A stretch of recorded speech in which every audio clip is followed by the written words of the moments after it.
If you're someone who's struggling to understand the idea of happiness, how to create more feelings of happiness in your life, or you want to help someone you really care for feel happier, and you want to make sure that happiness is not something that comes and goes, but something that stays and grows in your life, we are trying to do this podcast devoted to the mystic art and science of happiness. I have with me Dr. Deepika, and she's going to basically do the research and bring the best that we have from the world of science and medicine on happiness, and then we will discuss it here in this show, and we'll try to take out some gold nuggets that you can apply simply to your life and well take it to the next level,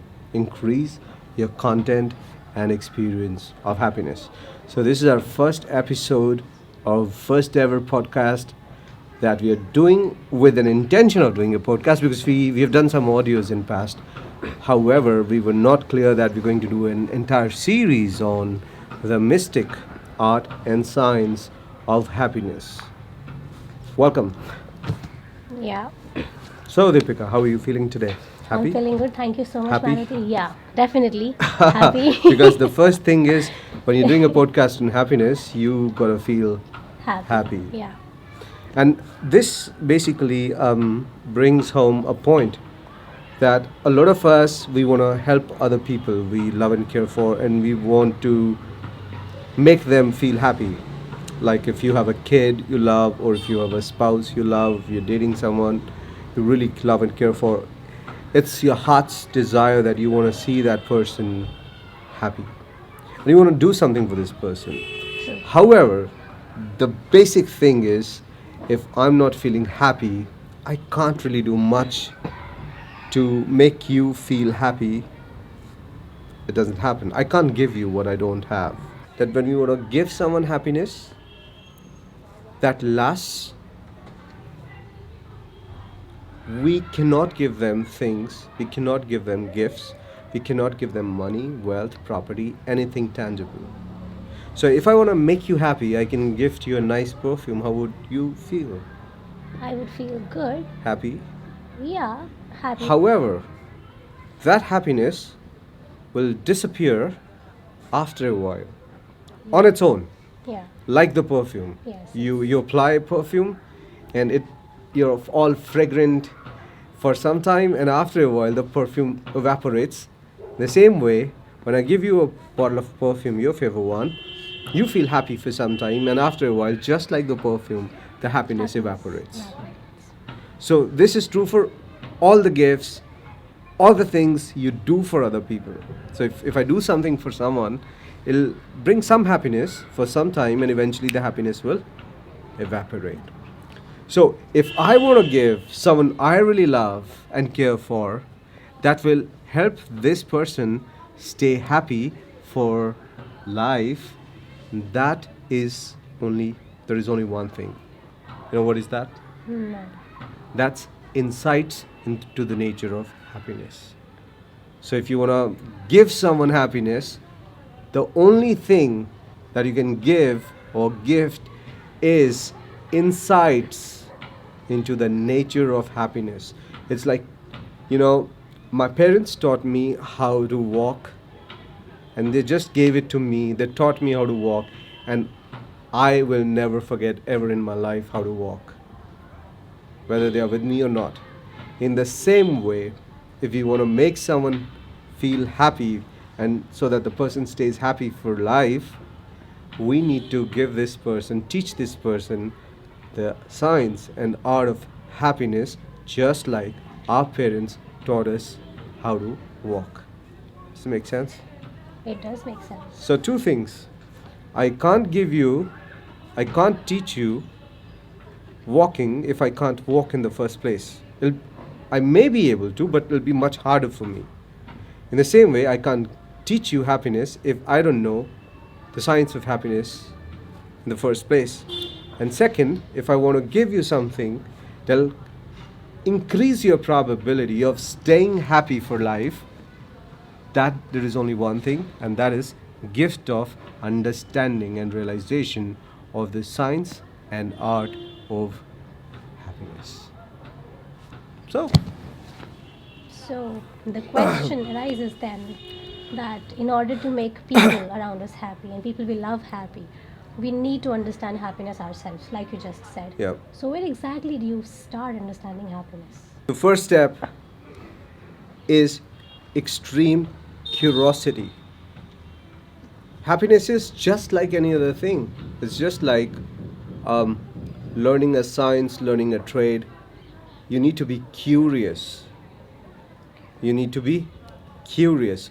And there is theory and there is practical. So you have a hypothesis that you might encounter when you read a book on happiness or you listen to someone talking about happiness. So if we are talking, you're listening, it's just a hypothesis. It's not going to be your realization until you take this hypothesis and test it practically in life. Right. And only after testing it in life, you will actually have an insight of your own. So I can't even give you an insight directly. I can only share with you my own insight that will trigger a reaction, a thinking process in your system, which, when you will take that process seriously and test it in life, you will actually arrive at your own insight. And that insight is going to be your, it's like you've taken a step toward understanding of happiness. So this series of interactions, my sharing, my insights, my first-hand experiences, experiments on happiness with you, and whatever makes sense to you, you go and test it, and you have your own insights. You test those insights, probably you're going to have more insights, and those insights kind of prime you, open you up to the wonder and beauty of happiness. So there is nothing like, there is no spoon feeding. So, like the self-help books and the books on happiness, I mean, you read and you learn a step and you go out there in the world and you practice, and if it works for you, great, and if it doesn't, the next one. And the second thing, you should surround yourself with people who are on the same journey or who at least have gotten somewhere. I think the primary thing is you need to be clear what you want. Suppose you want to understand the nature of happiness. It doesn't matter who you surround yourself with, because if you're surrounded by people who are unhappy relatively, I mean, that's another experiment. Okay. You can really look at them and say, hey, these guys, they say that they are miserable. I make this point because we're nobody to say someone is miserable. So if I say a group of unhappy people, only if those people say, express that they are unhappy. So if you're surrounded by a group of people who say they are very unhappy, I mean, you really can begin to paying attention to what they're doing in order to create that state of unhappiness. How do they cook misery? And if you are with people who say they are very happy and who look very happy, I would rather pay attention to their everyday life and not their words. And if I see them going through the day, going through the weeks, going through the months, in a way that to me is happiness, those are the people I would say they are happy. Does it make sense? So if I'm with those people, then I'm like, hey, what do you do in order to feel like this? And then I'll test it. Maybe it works for me, maybe it doesn't work for me. Yeah. So it's a journey. I have a question there. Like, we are basically judging here whether people, like their words, we are judging their words and actions. Aren't we spending too much time on, thinking whether they are actually happy or not? Is it Uh, right? hey, we are not asking. Your basic question was, what if we are surrounded by someone? Yeah. So how do we know someone is unhappy? Okay. We don't know We don't know. until someone comes and says, hey, I'm unhappy. I'm not making a value judgment here. If someone comes to me and says, hey, I'm unhappy, I'd say, okay, you are unhappy. Right. And then I would be like, what is it this person is doing in his life or her life to create this unhappiness? And if someone comes to me, hey, I'm very happy, really happy, and I'm like, hey, he's saying he's happy, but before I dive into his process of creating happiness, I want to make sure he has the same happiness, same kind of happiness that I I want. want Maybe his idea of happiness is something else something else. that I'm Absolutely. not bothered about. I know what I feel and call feeling happy. What makes me, what feeds me, what satisfies, satiates me. So we are coming back again on the Yeah, point that we need to know what we want, yes. what kind I, of I think, happiness yeah, we what do we want. want? Yeah. So So, how? as a kid, Okay. we all have felt like various shades of happiness. Sometimes we are simply happy, sometimes we are ecstatic, sometimes we are excited and jumping, sometimes we, as adults, we feel high, we feel turned on, we feel orgasmic happiness. So if this, sometimes we feel really at peace. So which shade of happiness, what would you want? Do you, which one of these would you want to expand in your life? Or would you want to have access to all of these at your tips? So when you feel excited, you can feel excited. So what is your shade? What? Well, I love all the shades. No, no, I'm not asking you what's your shade. It was like a rhetorical question. Or like, how do we figure out what is our shade? I think, to me, I can speak from my experience, and my experience is, why would you want to stick to one shade? And like we have 50 shades of gray. that that Right. that became a rage. Yeah. I would say, if you try 50 shades of happiness, you'll forget about 50 shades of gray. Right. I mean, it's 50 shades of gray. They're lame if you don't have 50 shades of happiness Happiness. at your fingertips. So why stick to one shade? Why just stay happy? Why not feel excited when you want to? Why not feel euphoric when you want to? Why not go in deep peace when you want to? I mean, I want it all.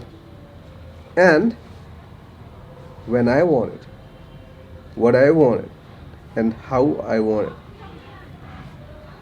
To me, that's life. The freedom, the luxury of freedom to choose what I want, when I want, the way I want. In a way that makes the life of people around me more beautiful as well. So not just one shade, you say. All the It has to shades. be of All the shades. all the shades. And I'm like, I would say, hey, if you are done with all the shades, create some more. Mix, match, create more. Yeah, it feels like you have this understanding of happiness, which I kind of am not able to comprehend here. The shades. I think it's about understanding yourself, that you have all this power to create naturally as much happiness as you want. Any kind of happiness that you want to experience, anytime, no matter what the conditions, circumstances around you are. You're born with this. We all are born with this. But while we are growing up and school happens, they start teaching us other things, and we start forgetting what we were born with in the first place. And this is, I feel, a flaw of modern school education. Instead of enhancing what we are born with, they superimpose a crappy system which not only makes us unhappy but also makes us forget what we were born with in the first place. So I've seen, because I work with kids a lot, that you put a kid in school like at 3 or 4, Yeah. and the kid is really happy, and from the other end, when the kid comes out, the kid is unhappy, he's lost his self-esteem, he thinks so low of himself, and he believes that he has to do something in order to be something, and if he fails to do that, he's not fulfilled.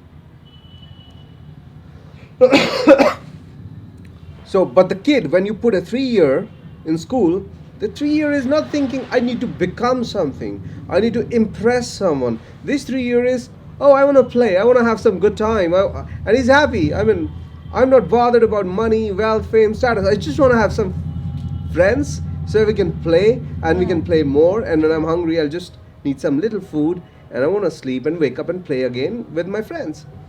That's all. The same kid, after 18 years, forgets about playing, Yeah. friends become competition, the game becomes work, there is fear, there is insecurity, and there is, I have to impress people, that becomes the priority.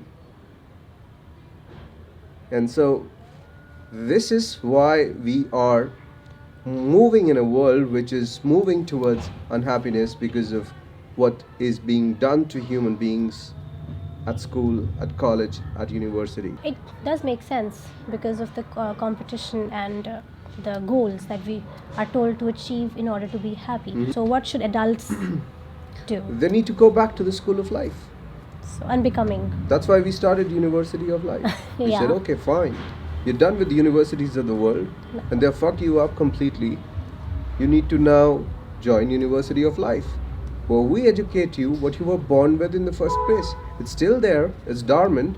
We're going to activate it. We're going to give you reminders every day. And this podcast, by the way, is just another step in that direction.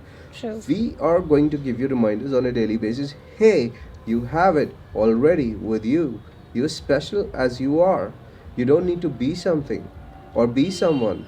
You're already everything that the best you possibly could be. Take it easy. Start living life. Enjoy. Play. Make friends.